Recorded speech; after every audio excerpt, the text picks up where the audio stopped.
Assalamualaikum warahmatullahi wabarakatuh. Bismillahirrahmanirrahim. Alhamdulillahirabbil alamin.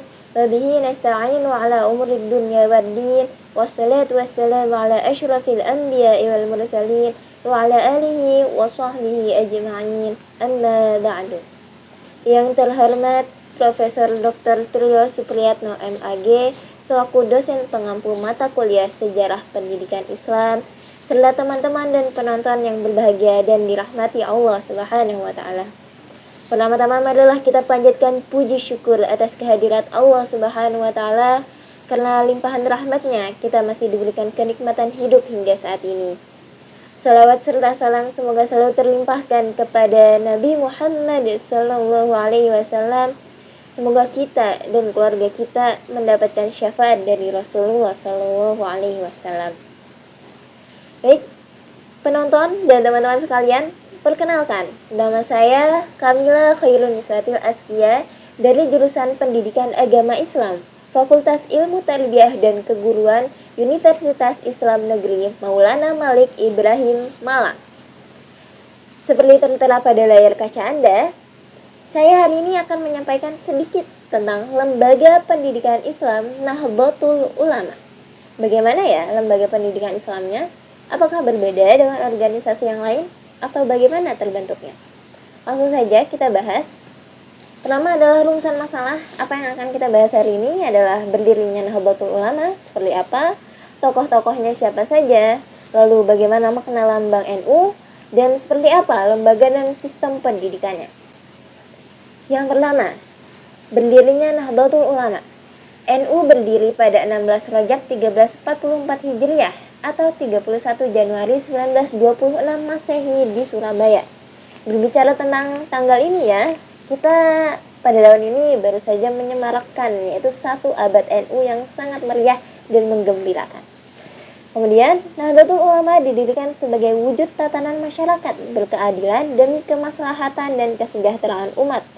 Kata Nahdlatul itu berarti kebangkitan, sehingga Nahdlatul Ulama itu berarti kebangkitan para ulama.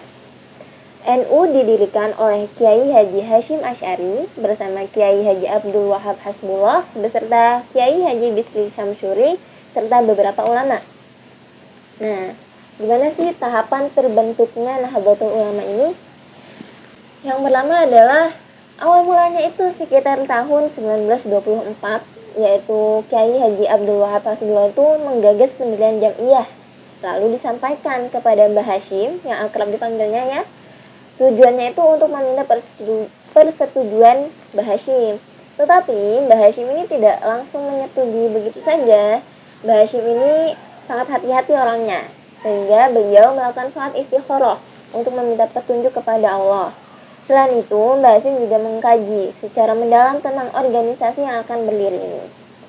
Nah, setelah melakukan sholat istikharah tentunya Allah memberikan petunjuk. Tetapi ternyata petunjuk tersebut tidak jatuh di tangan beliau, melainkan diterima oleh Kiai Haji Khalil Bangkalan yang merupakan guru dari Mbah Hasyim dan juga Mbah Abdul Wahab Hasbullah. Jadi dari petunjuk tersebut akhirnya NU ini lahirlah, berdiri.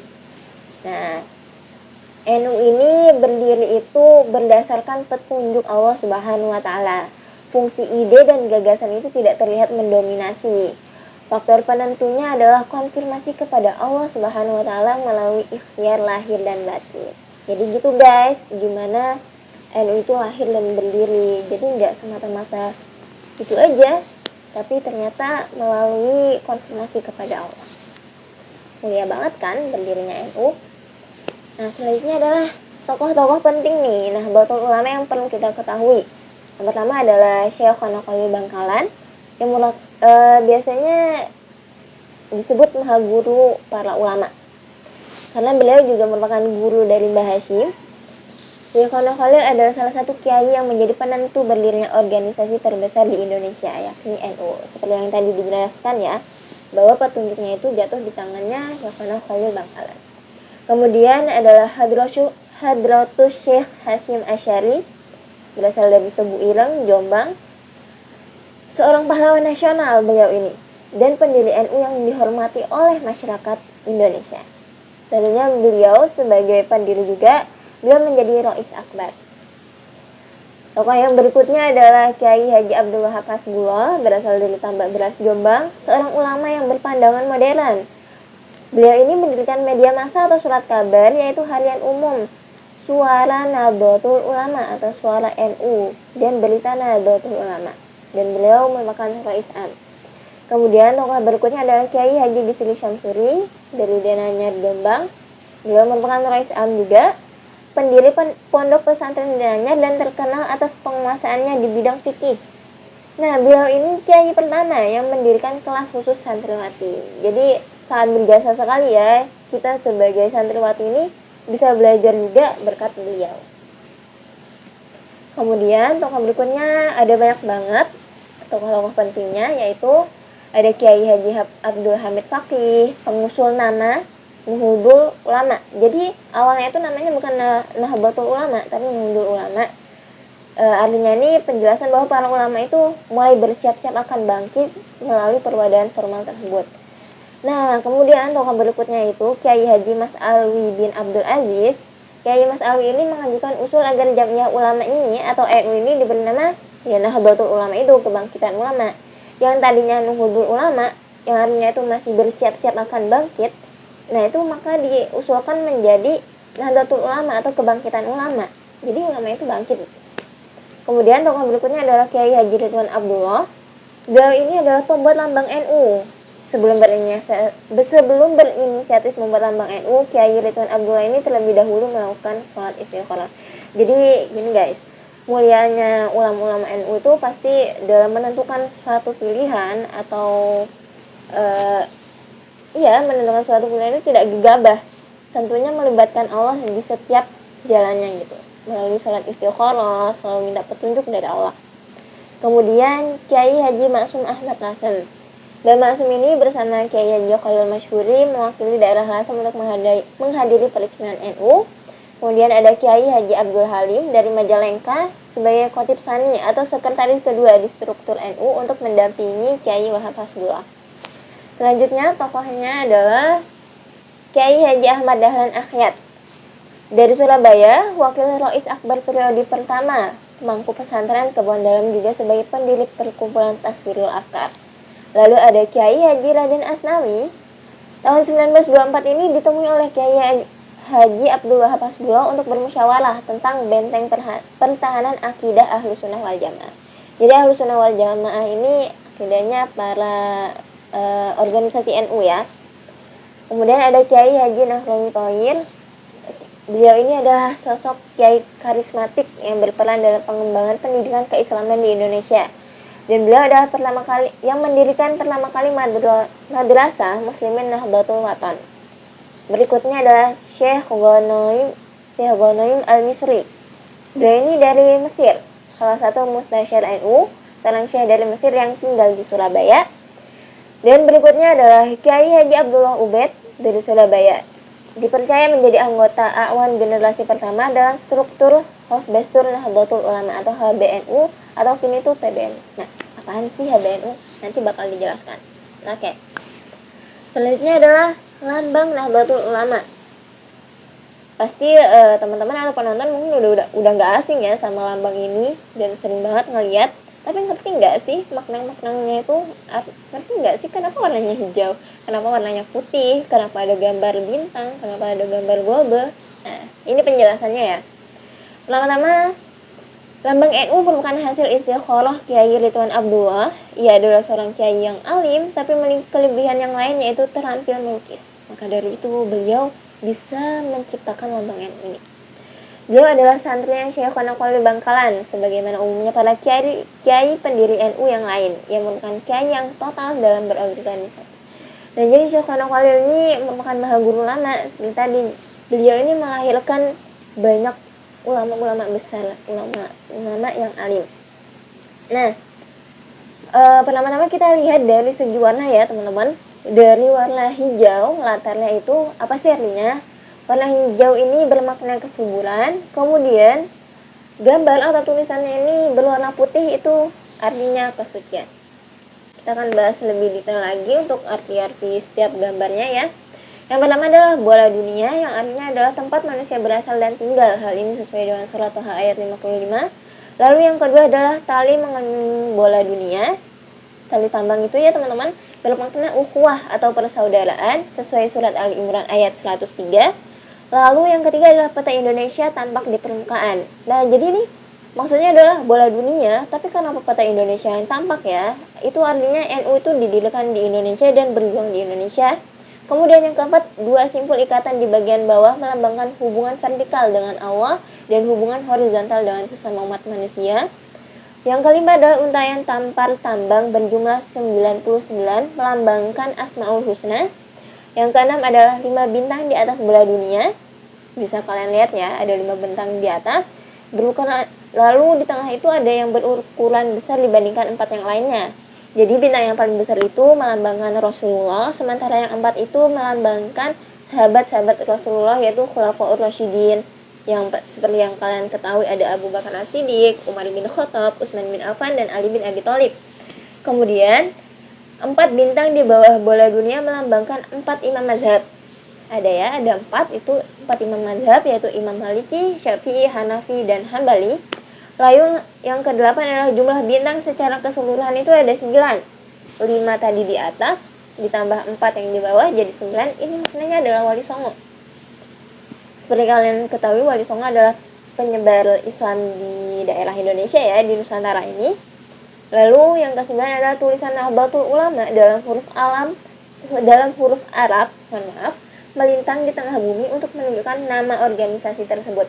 Nahdlatul Ulama yang artinya kebangkitan para ulama. Nah, terkait ini ya, ada suatu fakta. Menurut Rois Am PBNU, Kiai Haji Miftahul Akhyar mengatakan bahwa huruf dot Nahdlatul itu pada tulisan Nahdlatul Ulama ini berukuran panjang ya, yang kalian lihat melintasi bola dunia. Hal ini melambangkan NU akan mendotkan dunia. Dot biasanya dimaknakan kepada hadis yang mengatakan bahwa Nabi Muhammad adalah orang yang paling fasih dalam mengucapkan huruf dot. Seperti itu. Baik, lanjut. Berikutnya adalah lembaga pendidikan. Ini nih yang penting ya. Yang inti dari pembahasan ini adalah ini, tentang lembaga pendidikan di NU sendiri. Baik. Setelah NU itu resmi didirikan sebagai organisasi keagamaan pada tahun 1926, nah organisasi tersebut itu membentuk lembaga pendidikan sebagai pelaksana kebijakan NU di bidang pendidikan dan pengajaran. Pohon organisasi NU sangat rimbun oleh lembaga-lembaga pendidikan seperti pesantren, majelis taklim, diniyah, madrasah atau sekolah, dan perguruan tinggi. Pada Muktamar NU keempat 1929, panitia Muktamar merespon kecenderungan naiknya kuantitas dan kualitas pendidikan yang mendorong para muktamirin sepakat untuk membentuk wadah khusus yang menangani bidang pendidikan yang bernama Hufdastur Nahdlatul Ulama atau HBNU yang diketuai oleh Ustaz Abdullah Ubaid. Nah, seperti itu.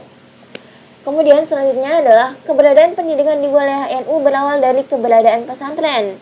Para kiai pesantren ini kan belajar ya ke Timur Tengah atau ke daerah Arab itu, lalu pulang, sebagian besar itu mendirikan pesantren sebagai institusi pendidikan.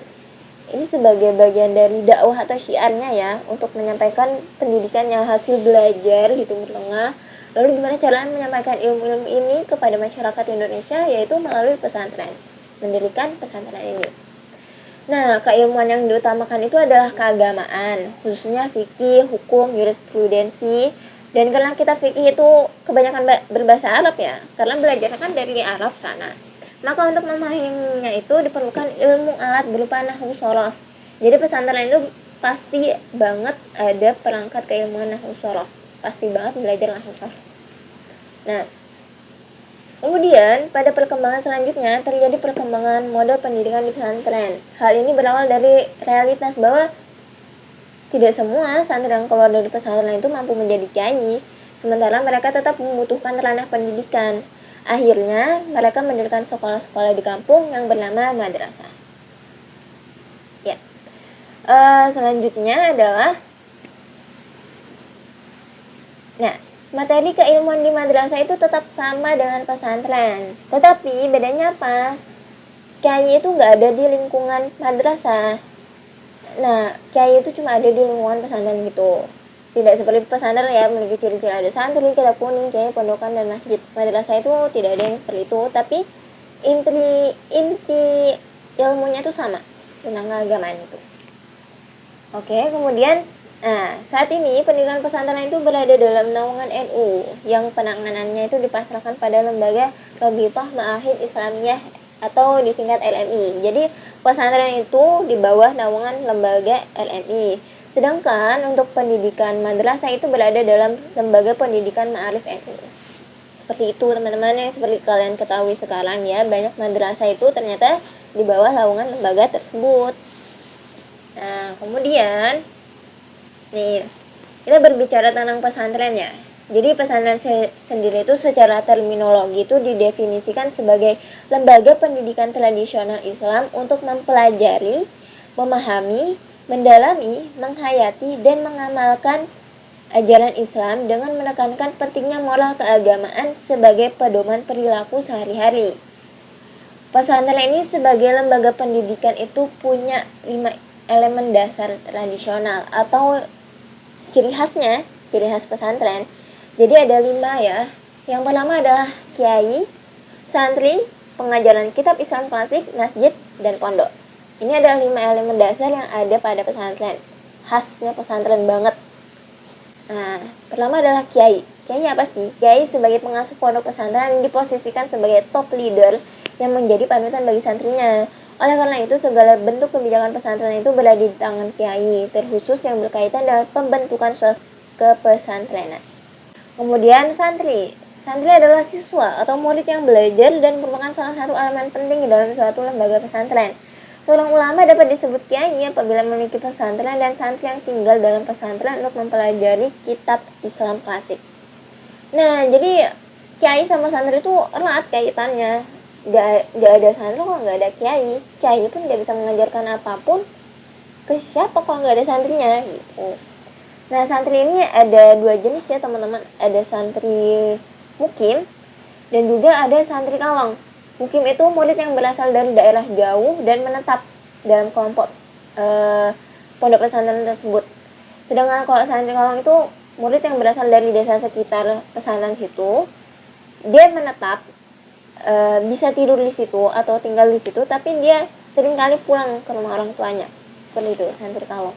Karena rumahnya di dekat pesantren tersebut. Lalu ada istilah juga santri kelana. Santri kelana itu apa? Santri yang selalu berpindah dari satu pesantren ke pesantren lainnya hanya untuk memperdalam ilmu agamanya. Jadi ini santri yang dia pindah-pindah terus nih. Dia mau belajar banyak dari banyak pesantren. Kemudian ciri khas berikutnya adalah pengajaran kitab Islam klasik. Jadi ciri spesifik sebuah pondok itu adalah adanya pengajaran yang sering disebut pengajaran kitab klasik atau yang populer dengan sebutan kitab kuning.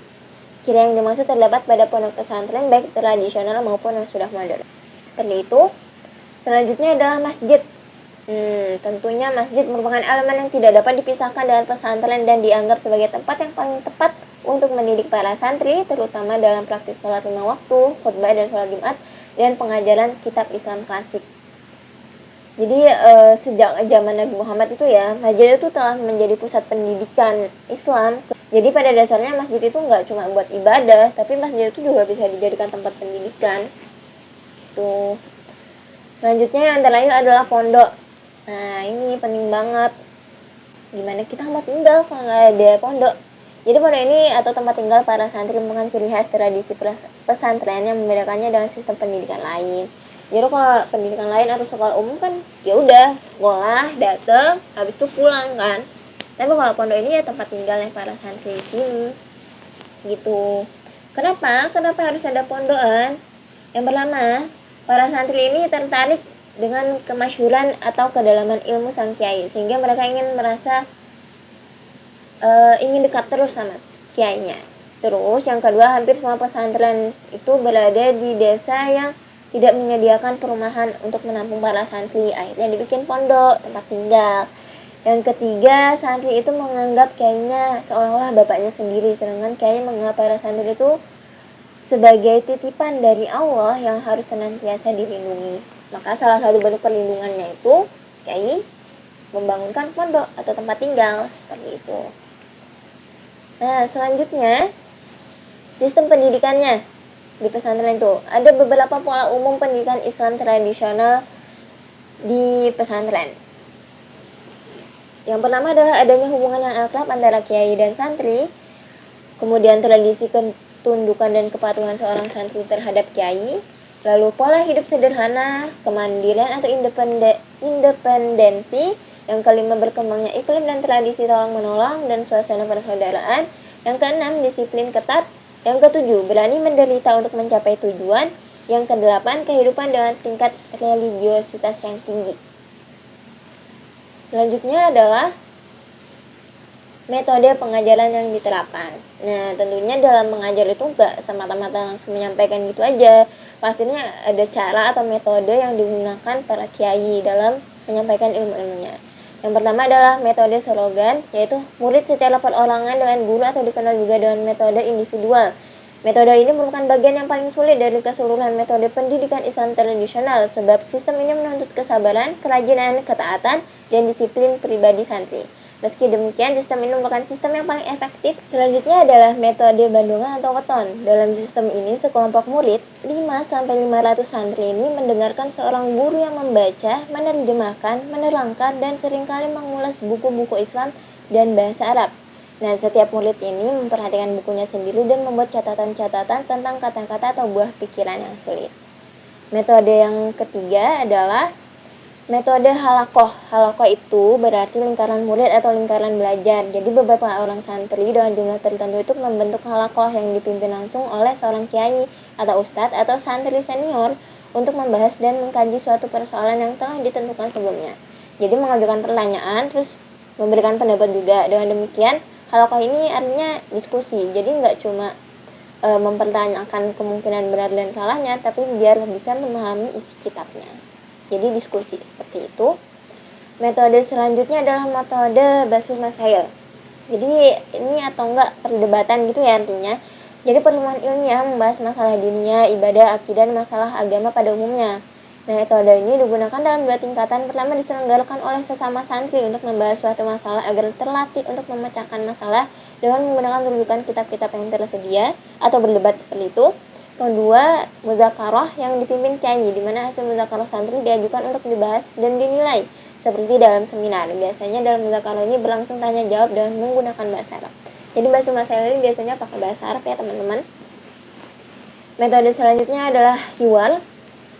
Jadi selain dari 5 metode tadi, itu ada metode lagi yang lainnya, yaitu metode hiwar. Metodenya hampir sama dengan metode diskusi umum, tapi kegiatan hiwar ini merupakan suatu keharusan bagi santri. Jika tidak mengikuti kegiatan ini, maka santri akan dikenakan sanksi. Kemudian ada metode fat al-kutub, kegiatan latihan membaca kitab, terutama kitab klasik yang pada umumnya ditugaskan kepada santri senior di pondok pesantren.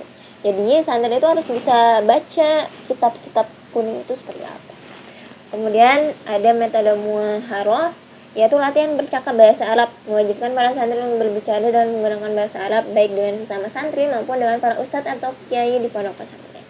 Jadi biar paham dan mengerti bahasa Arab itu harus langsung dipraktekkan, begitu. Nah, selanjutnya adalah sistem pendidikan pesantren, yaitu aktivitas pendidikan yang dikembangkan di dalam pondok pesantren ini ada beberapa tipe ya, teman-teman. Jadi pesantren itu ada beberapa tipe. Ada tradisional, ada yang modern seperti itu. Yang pertama adalah pesantren yang hanya menyelenggarakan pengajian kitab dengan sistem slogan, bandungan, dan wetongan, itu pesantren tradisional. Kemudian yang kedua, pesantren yang menyelenggarakan pendidikan campuran antara sistem pengajaran kitab tradisional dengan madrasah formal dan mengadopsi kurikulum pemerintah. Ini adalah pesantren semi modern. Kemudian ada pesantren yang menyelenggarakan pola campuran antara sistem pengajian kitab tradisional, sistem madrasah, dan sistem sekolah umum dengan mengadopsi kurikulum pemerintah dan ditambah dengan kurikulum muatan lokal, yaitu kurikulumnya pesantren itu sendiri. Nah, ini pesantren modern biasanya. Pesantren tradisional itu biasanya namanya salafiyah, dan kalau modern itu khalafiyah. Koreksi kalau ada salah. Kemudian selanjutnya tentunya di setiap sistem pendidikan itu ada kelebihan dan kekurangannya. Jadi kelebihannya itu untuk pendidikan pesantren tradisional mampu menanamkan sikap hidup universal secara merata dengan tata nilai agama yang diberlakukan di pondok pesantren. Lalu yang kedua, mampu memelihara tata nilai pondok pesantren hingga teraplikasikan dalam segala aspek kehidupan di sepanjang perjalanan kehidupan seorang santri. Itu kelebihannya, karena dalam pondok pesantren itu kan belajar ilmu agama dan ilmu yang emang benar-benar keseharian itu kita lakukan. Jadi ilmunya itu jangka panjang banget gitu teman-teman. Tetapi kekurangannya apa? Kekurangannya yang pertama, tidak mempunyai perencanaan yang rinci dan rasional bagi jalannya proses pembelajaran. Lalu yang kedua, tidak mempunyai kurikulum yang terarah yang mempermudah santri memahami pelajaran. Biasanya ini di yang tradisional gitu ya. Lalu tidak mempunyai standar khusus yang membedakan secara jelas hal yang diperlukan dan tidak diperlukan dalam sebuah jenjang pendidikan. Tuh. Jadi tentunya setiap sistem pendidikan itu ada kelebihan, ada kekurangannya. Tapi insya Allah pendidikan pesantren itu banyak lebihnya, karena ilmu yang jangka panjang, ilmu agama itu ilmu jangka panjang dan dipakai sehari-hari. Itu teman-teman. Oke. Gini teman-teman, pada perkembangan selanjutnya, pondok pesantren ini saat ini telah memasukkan kurikulum pemerintah sebagai bagian yang tidak terpisahkan dari sistem pendidikannya.